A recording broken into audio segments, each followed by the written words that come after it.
Welcome to the Hatua Podcast. In this episode number 5, we'll be speaking about the Constitution and just the regular things that are continuing to happen 15 years after the promulgation of the Constitution of Kenya. We are celebrating this noble milestone, and also in this conversation, we'll be having a deeper conversation on where Kenya is at and the milestones that we have made and what is remaining for us to get to where we need to go. My name is Steve Biko. I will be your host for this podcast. And on my right, I have my guests for today. So I will give them a chance to introduce themselves, tell us who they are, and then we'll get right into the conversation. So on to my right, I want to start with you. You introduce yourself, and then we'll be able to proceed.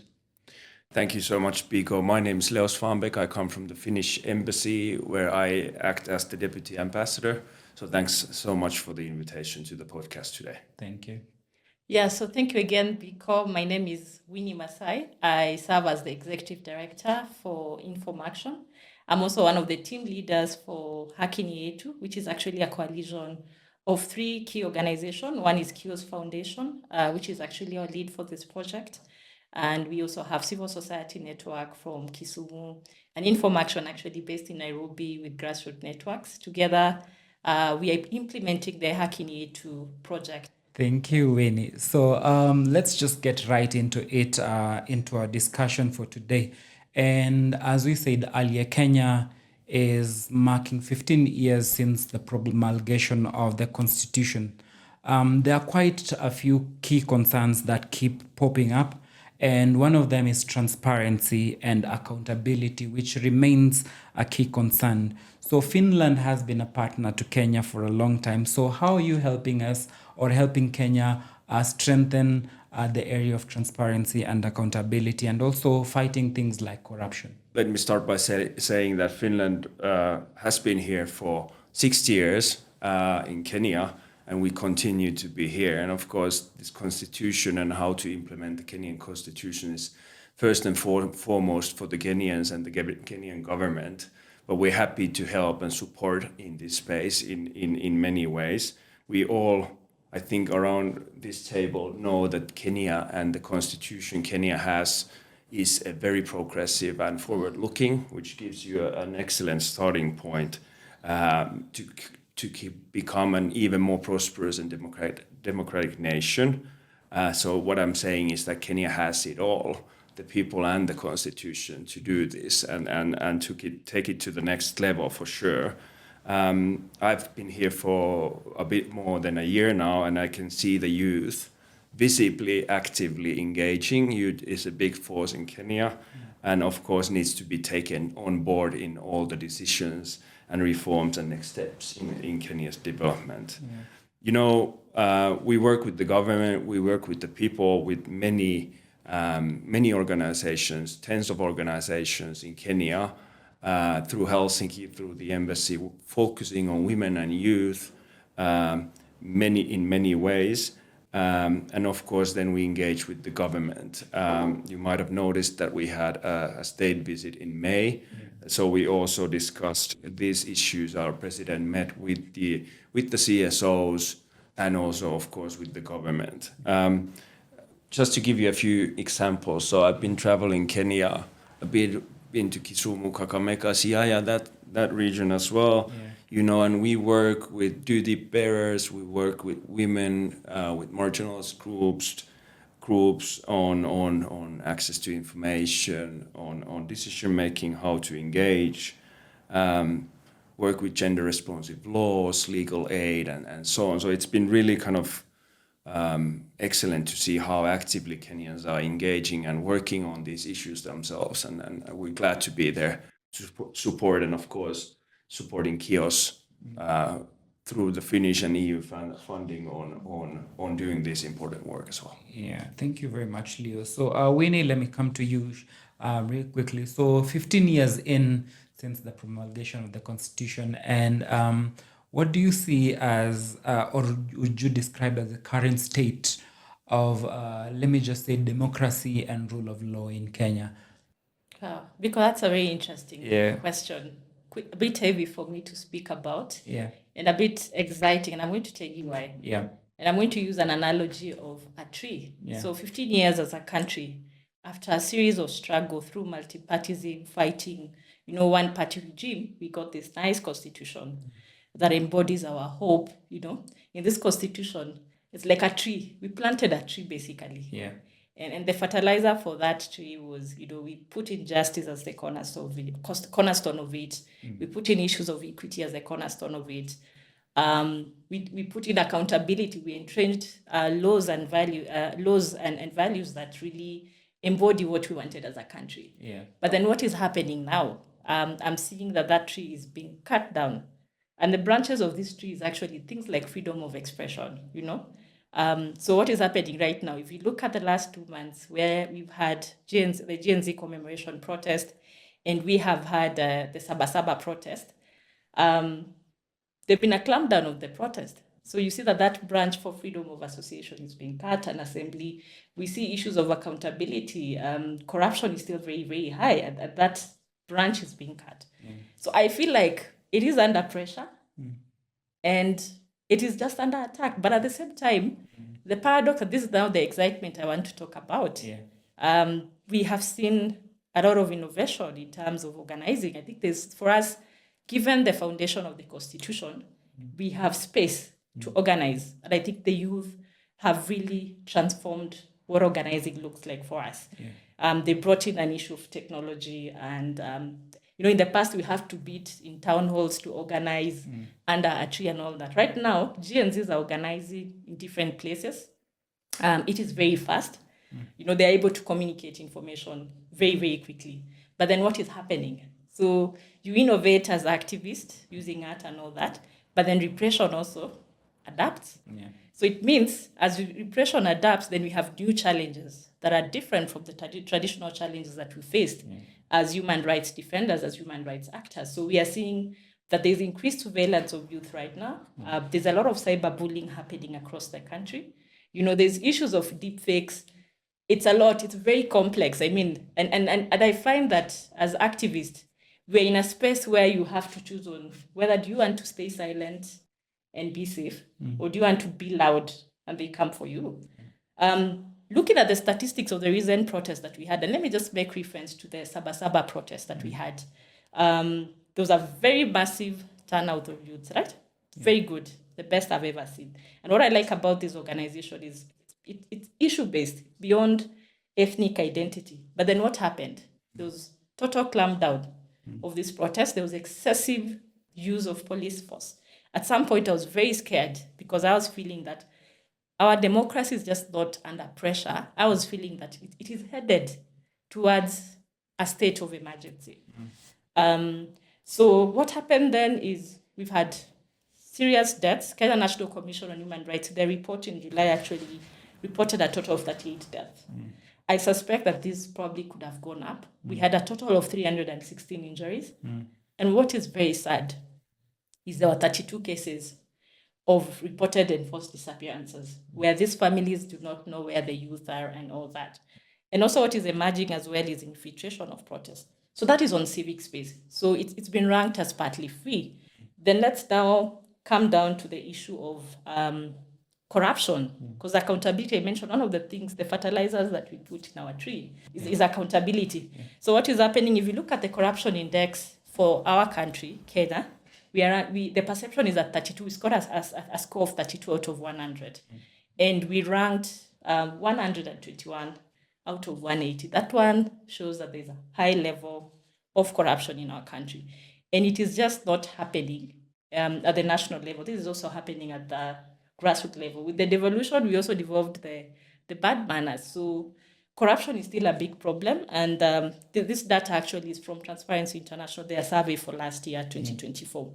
The other tenet that is very important for elections, for democracy, is elections. And of course, yes, we've had several elections. Some have not been great. But the last election has largely been counted as free and fair by others. And for others, we have questions around the process. So we have questions around the process on several things. First, appointment of how this commissioners also is done, how transparent that process is. The other thing is the procurement of the software. There are questions around how we do elections. In Kenya, we tend to mobilize elections around ethnic identity. But then now I'm happy that the GNZ are changing the game for us, because I think we need to move beyond ethnicity to issue-based. But the other thing that happened in our elections that affects our democracy is in the 2022 elections, we had largely what we call the negotiated democracy, where people with money will go and negotiate for a party ticket. And in our politics, in some of these places, once you have the party ticket, it means that you have automatic entry into government or the next parliament. So you find that the leaders that we have are answerable to their party leader and not the people, and therefore they don't reflect the will of the people. Those are some of the challenges when it comes to elections. And the other thing as well, and I know I could speak about many things, let me end with this point on state capture of independent institutional bodies. That is there, and it's done again in terms of how they appoint people to these positions. They underfund them or not fund them, and therefore you are given a title, you are given an office and all that, but you cannot do the work that you are mandated to do as an institutional body. In terms of rule of law, there are so many things that we can talk about rule of law. But let me just end by saying, the very perfect example where we've defined the rule of law, especially in the context of the civic space and the recent protest, is when one of our political leaders gave a shoot to kill order. That undermines our constitution and threatens actually the very fabric of our democracy in this country. So as Haki Yetu, there are things that we are doing. We are coming into this space by providing funding support. We've supported at least 15 large grantees across the country. They are working in 22 counties. We've also given a total of 17 small grants, and I know that there's more. And we're not just giving these grants, we are also building the capacity, especially for the informal structures, so that they're able to engage with their leaders. And a very good example that has worked very well with the youth is Siasa Place. So Siasa Place works in Kericho, Migori and Siaya, and they've been able to mobilize the youth, building their capacity on issues of financial management, program management. They're very heavy on issues of communication. And therefore, we find that these youth that have worked with them now are actively participating in political processes. And one of the things I know that they've successfully lobbied for, that they had raised issues with, was a slaughterhouse that was putting raw sewage into a river that people were using, and therefore it was affecting their health. So they did letters, they did advocacy, they attended meetings, and that issue was resolved. So these are just very small examples in which then we begin to change and create meaningful change at the grassroots level. Yeah. Thank you very much, Winnie. And I'd want to just pick it up from there and come back to you, Leo. One of the pillars of this constitution was majorly around inclusion and also just having a very gendered perspective into it. Yeah.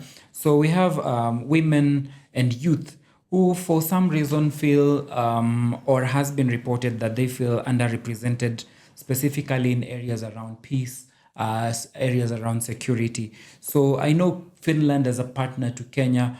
How are you entering into this space and also just supporting these women and youth with the focus on them to shape the change in this area around peace and security?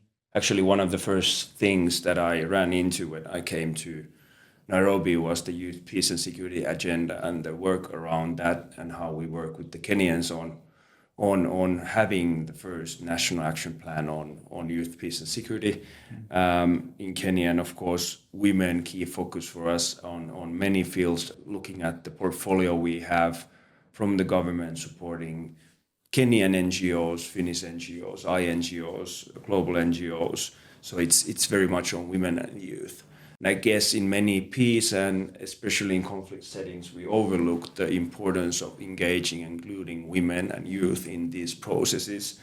So this is something that we focus on. We push on having them involved in decision making, in all types of contacts in the counties and so on. And in this sense, create space for dialogue.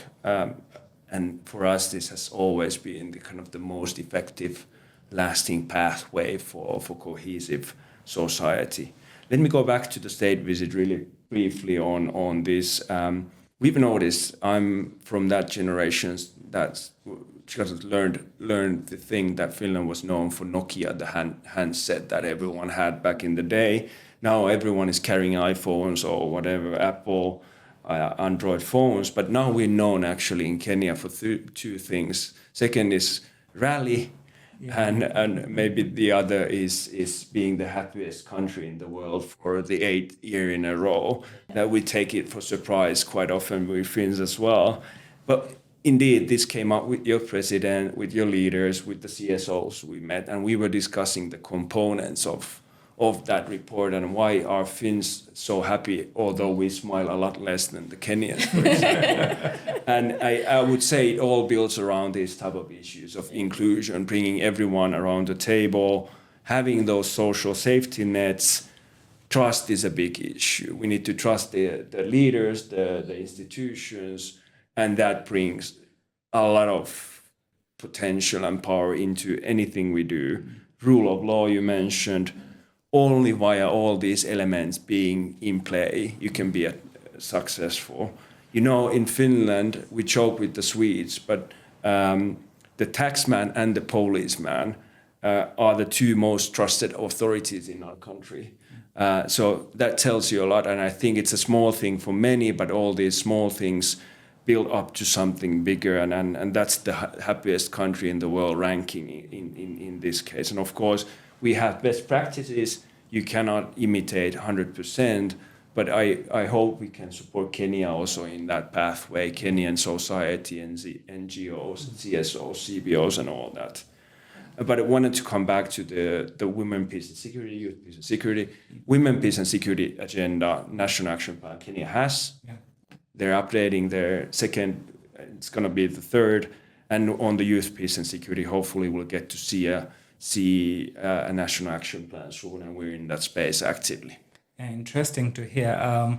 I'll just jump back on your last sentiment around happiness. One thing around Kenya in 2010, when this constitution was promulgated, we were also said to be among, I think we ranked around 8th in the world in terms of happiness. I'll have to get back to those statistics then, but we were ranked among the happiest people. And Winnie, just tracking back to you in terms of that happiness, one of the other pillars that came in here was how we had gender and non-discrimination being entrenched into the constitution and making all people to be equal. So in that lens, yeah, do you feel like tracking back 15 years into it, we have some form of unfulfilled expectations and unfulfilled promises that came with gender and non-discrimination that was in the Constitution? Yes, just before I come back to the issue of gender discrimination, I wanted to say something, Leo, about Kenya. I'm not sure that you've heard about Kenyans on Twitter. One of the amazing characteristics about Kenyans is that we can come together and fight war online if we feel our sovereignty is threatened. And one of the studies that I think came out this week showed that we actually also heavy users of artificial intelligence. One of those things. So that's an interesting dynamic that defines us as a country. But let's go back to the issue of gender and non-discrimination. And I'm happy that is an issue that actually is aligned to the Ministry of Foreign Affairs Finland as well. If you ask me, we are still very far. The gender gap is still very, very wide. When we talk about issues of representation, we are not there yet. Mm-hmm. If you look at our parliament, we've only met 23.5% of the ratio that we need. So we've not attained the two-thirds majority. When you go to the Senate, we have 28.4%. What is required is around 33%, but we are not hitting that. We have tried to put in place affirmative policies to try and push some of these things. We are first to get that representation. But you find that who sits again in these political parties? It's only men. Yeah. So men who gamble and make decisions. So we don't still get that parity, despite being avenues that in which then we could try to bridge that gap. So we are still far in terms of political representation and participation. It is even worse in the grassroots communities, because most women, like for example in Isiolo, most women do not know about this constitution. Their rights still, so they still, for us, they still need to build capacity for them to understand what is a constitution, what are the avenues for them to participate and all that. So we are still very far. And then there's something that really bothers me, and these are issues of sexual and gender-based violence and femicide. And I think for the first time last year, and I'm basing this on a study which I'm going to talk about, we've had the highest rate of femicide in this country. And most of these are targeted women between the age of 18 and 35. There's a study that was done, there's a project that was done that is called the Silencing Women Project by African Uncensored and Odipo Development. And actually, according to this study, they recorded a stacking 170 cases in which women were killed. And these women are either killed by their husbands or intimate partners, boyfriends. So it is a crisis, because then you are not safe at home. And then what happened? A group of women, civil society organization defenders, human rights defenders, came together to protest and raise concerns around this issue.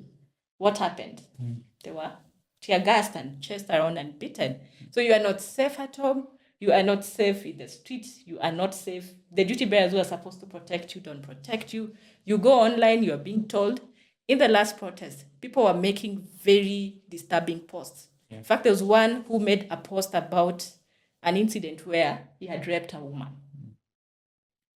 You can imagine this is what women are facing. And actually in one of those protests, I think Sabasaba, women had been warned not to go out and protest.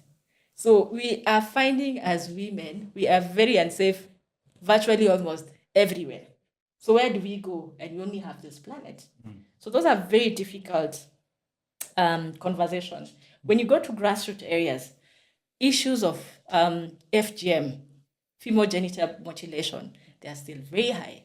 Early marriages, we've rescued, as Information, we've rescued women and children, young children actually, from being married. But then where do we take them? You go to the counties, there are no spaces where you can take these children. So at some point, we rescued a young girl from a place called Sericho, and we had to drive all the way to Meru to put this child in a safe center. And so when we were marking 16 days of activism last year, we went to Isiolo, because that's an area also that we work, and these issues are very prevalent. And one of the things that we did as Hacking It is we worked with our partners in this particular space to just lobby and petition the government to set aside a safe house. And they assured us that they had allocated some money, 5 million shillings, if I can remember.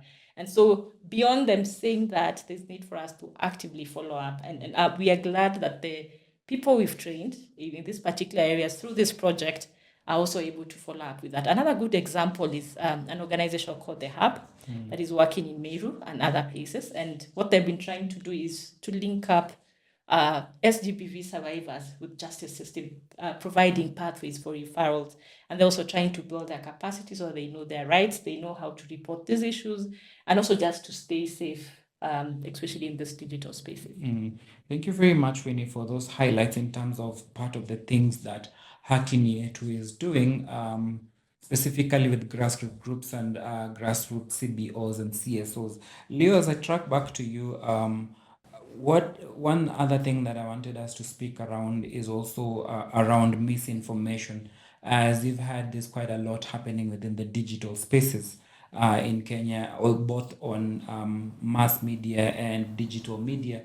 So there is a situation around misinformation, and it's a growing concern basically here in Kenya and in the world over. Yeah. So it being a threat to democracy, with Kenya having 15 years of the constitution being promulgated. How is the Finn and the Finland community, and also just Finland being in partnership in Kenya, supporting in terms of building resilience and also just fighting heavy levels of misinformation here in Kenya and also just within the digital spaces? Thanks a lot, Pico. And I think with many issues that we discuss here today, so there are no quick fixes. Yeah. It takes a lot of determination and investment in order to meet this challenge as well as the other challenges that we've discussed. I think education is a big component. Having the right information, which is of course for the public authorities to make available for the people, for the citizens of Kenya. Also in our country, big responsibilities there. I think as a parent, I as well, there's so much information, like you said, it's just overburdening. It's just coming from windows and doors, as we say in Finnish, and it's sometimes hard to distinguish if that one piece of news is a fact and this 10 piece of news is false or the other way around.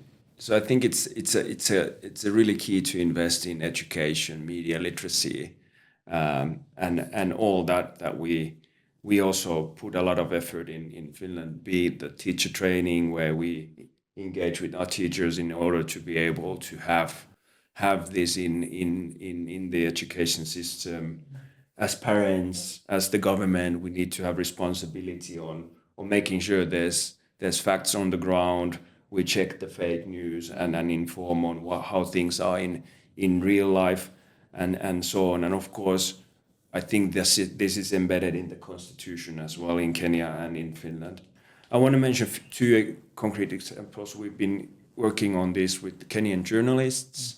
We have this hybrid center of excellence in Finland that works around this information, hybrid influencing. So we've been working with Kenyan journalists. And then second, of course, Greco. We work with Greco here that is supporting youth in this digital landscape that is evolving. So very kind of concrete hands-on kind of support as well for this. We have challenges, everyone has challenges, so we're common in that space. Thank you very much, Leo. The pulling of efforts in time, because in misinformation is a global phenomenon. I believe Winnie might have a few things to say around that, but also as you speak around that, I want you to segue you into an extra conversation around just business and human rights, and also global companies and local companies bear the brunt in terms of the ultimate responsibility, including in misinformation. So here in Kenya, business and human rights is something that is more overlooked most of the times. It's something that perhaps most people don't have quite much information around it. The Haki Ni Yetu project, do you feel like it is contributing to just attend to some of these issues around both misinformation and also around business and human rights? I totally agree with you on the fact that very few people, and especially at the grassroots areas, have knowledge and information and even actually the skills to engage on issues of business and human rights. Yeah. When you're dealing with big corporates, some of whom are probably your employers, and they're committing atrocities, you are sometimes conflicted on whether you need to raise these issues and lose your job or stay quiet and suffer, and the atrocities continues. So you find that in Kenya, really, we are grappling, whether we are talking about, entities coming to establish mining companies, whether we are talking about infrastructure like the standard gauge railways and all that.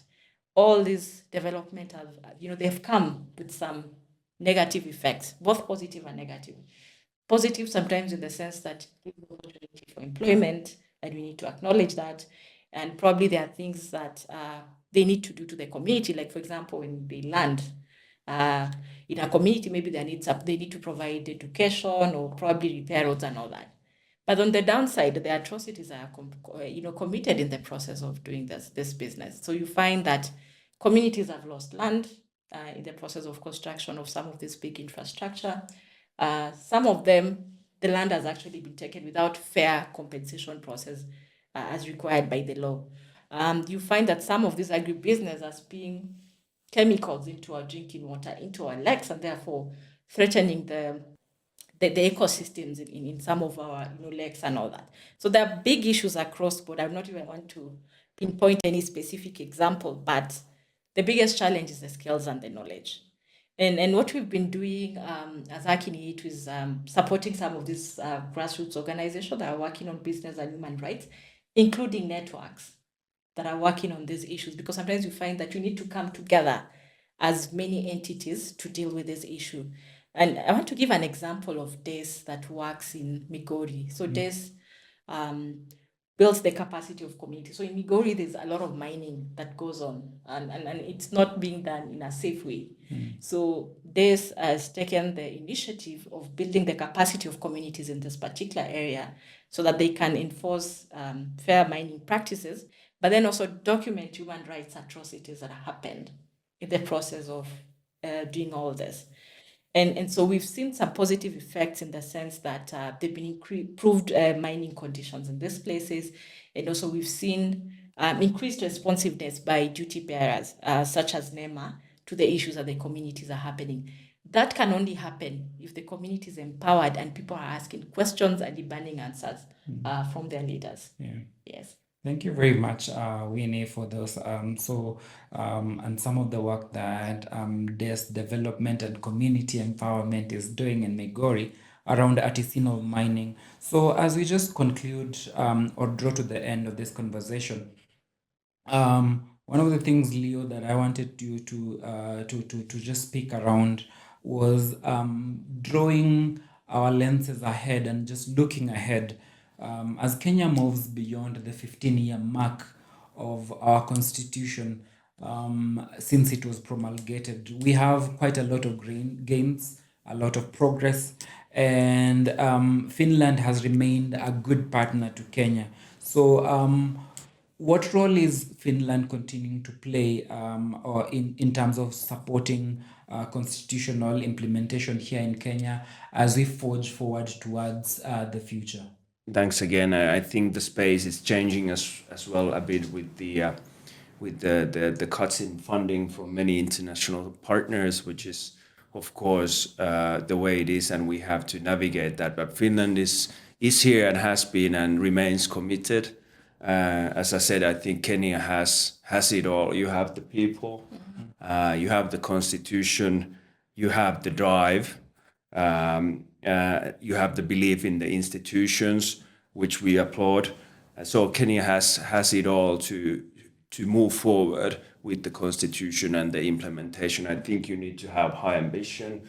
Many things are still lacking, but I'm sure you're taking the right steps with this active group that we're also supporting. I think dialogue is key.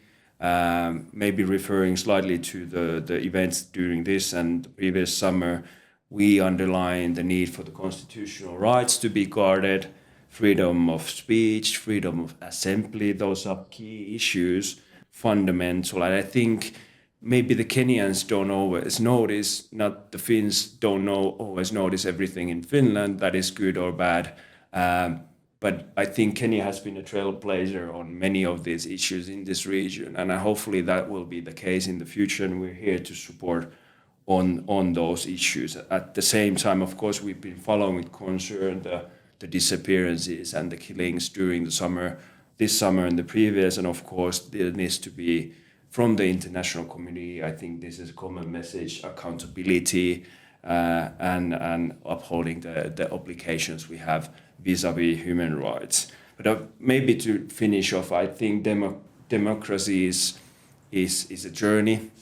Also for us, you need to fight for it all the time. We see this in Europe.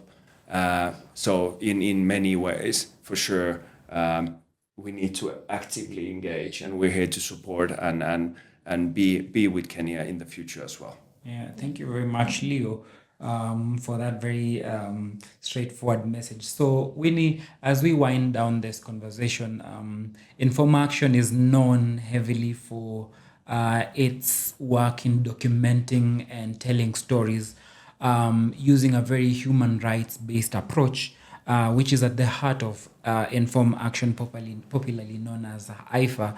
And this is what we muchly contribute into the Haki ni Yetu project in that is being implemented here in Kenya.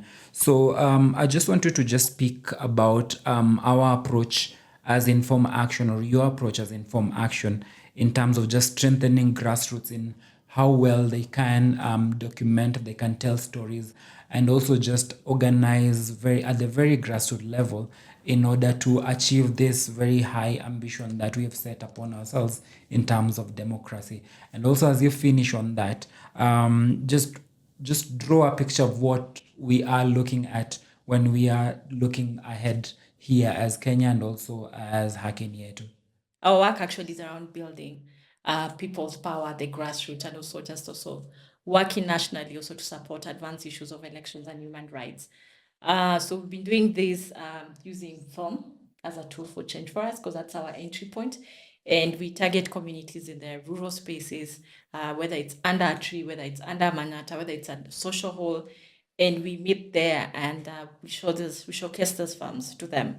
We also then engage them in conversation and provide political education. We learned some 2 years back that civic education alone is not enough to create that change. I think we have to bring in an aspect of political education to the picture, because then people need to understand the linkages between the failure of leadership and the life that we are living. Because if you put bad leaders in the seat, then you won't enjoy the services that is due to you. So those are the kind of conversations that we are having with the communities, but also helping them bring out their issues and prioritize them, and also take charge. So if they find that they need to work on roads and that is their priority, we build their capacity so that they can organize around that issue. If they want to protest, if they want to petition, we support them and we work with them until they receive what they want to achieve.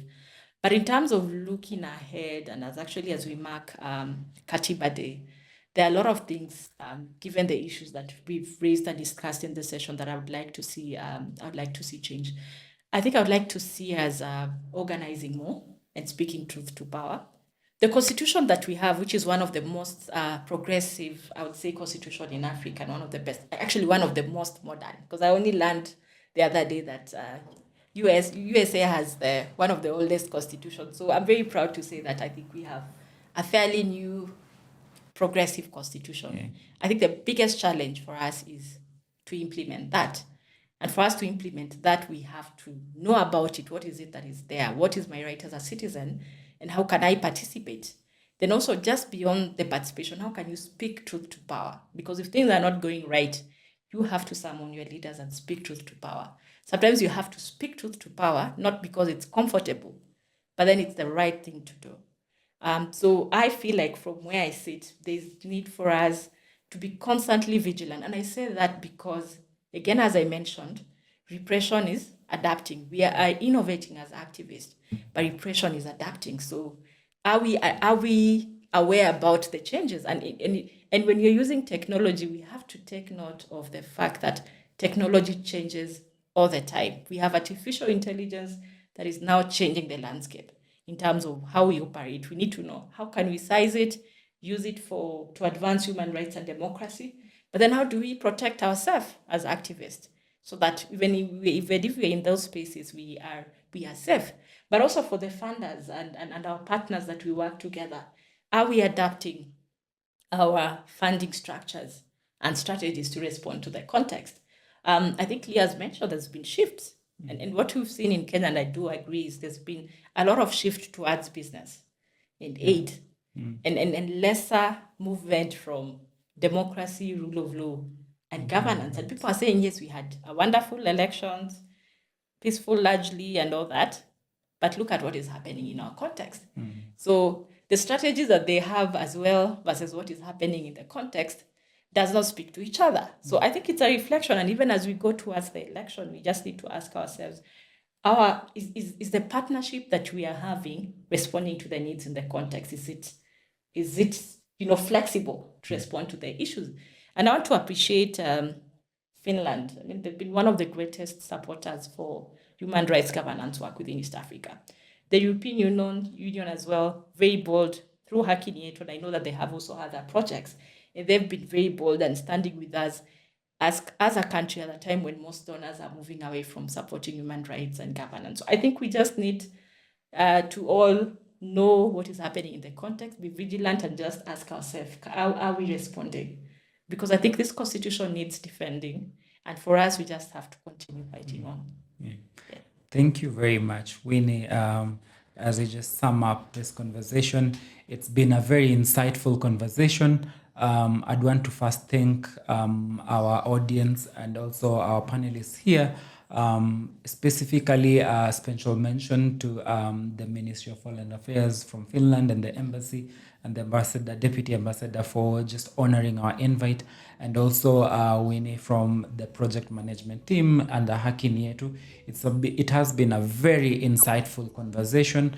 As we look forward into the 15 years since promulgation of the Constitution, we are engaging in further conversation into ensuring that this is a greater milestone, and we are continuing to forge ahead to ensure that democracy and rule of law, good governance, and also human rights are upheld and advanced in Kenya, so that everybody gets to enjoy these specific rights and end up being a very happy nation. So with that being said, we'd want to end the conversation there.